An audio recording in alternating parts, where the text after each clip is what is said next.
Life for All presents Daily Food series, The Word of Life, The Fellowship of Life, and Living Stones for the Edification.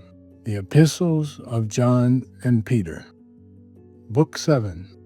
Hastening the Coming of the Day of God by Pedro.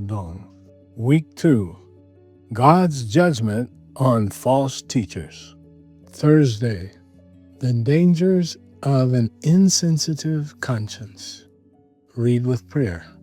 Whereas angels, who are greater in power and might, do not bring a reviling accusation against them before the Lord.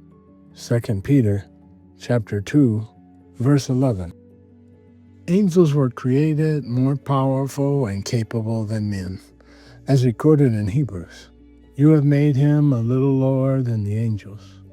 You have crowned him with glory and honor, and set him over the works of your hands. Chapter 2, verse 7. Even the man Jesus was made a little lower than the angels. Verse 9. However, angels fear and know that they cannot offend the authority established by God. 2 Peter chapter 2, verse 11. This is also confirmed in the Epistle of Jude. Like Michael, the archangel, in contending with the devil when he disputed about the body of Moses, dared not bring against him a reviling accusation, but said, "The Lord rebuke you." Verse 9. Even though he had a prominent position, Michael the archangel did not dare bring a reviling accusation against Satan, one of the first angels created by God, and who was called the Son of the Morning. Angels know and respect authority, but false teachers do not. On the contrary, they defame and slander the authorities instituted by God. After mentioning this context, the Apostle Peter spoke bluntly about false teachers.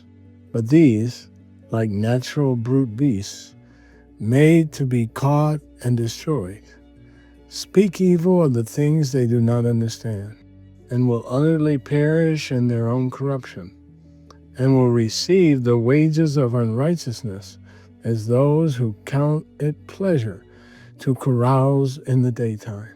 They are spots and blemishes, carousing in their own deceptions, while they feast with you. 2 Peter chapter 2, verses 12 and 13. Peter compared them to animals without conscience, who act instinctively and thoughtlessly.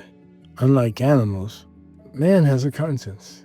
Even after the fall, God did not abandon man completely, preserving a law in his mind that regulates him and prevents him from sinking completely and destroying himself. This law is the conscience. Romans chapter 7, verses 20 to 23. The Gentiles, or unbelievers, did not receive the law of Moses like the people of Israel, but by nature they act according to it.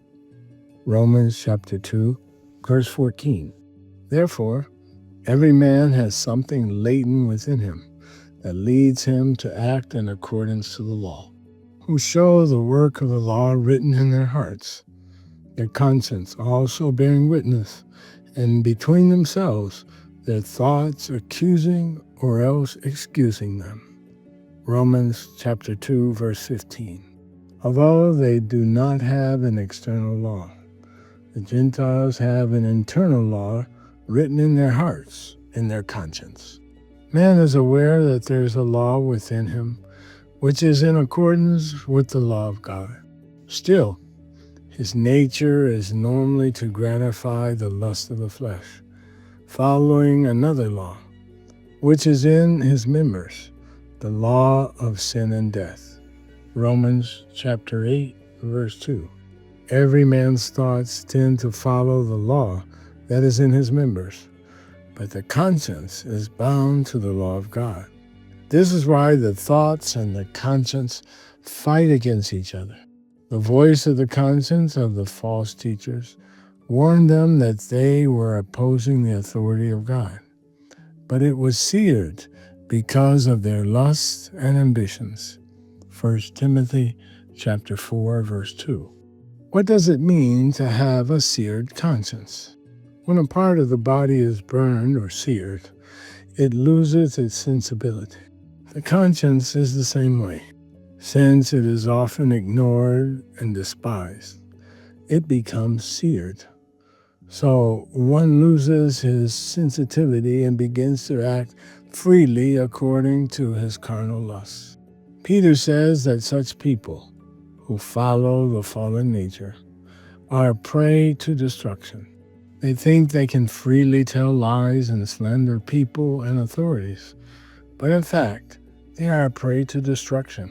They act according to the hardness and insensitivity of their hearts because they live in ignorance. They no longer have restraint, but have given themselves over to lewdness, to work all uncleanness and greediness. Ephesians chapter 4, verses 18 and 19. When the conscience is not active, one is without restraint and thinks he can do anything. Thank the Lord, for our hearts are set on doing God's will.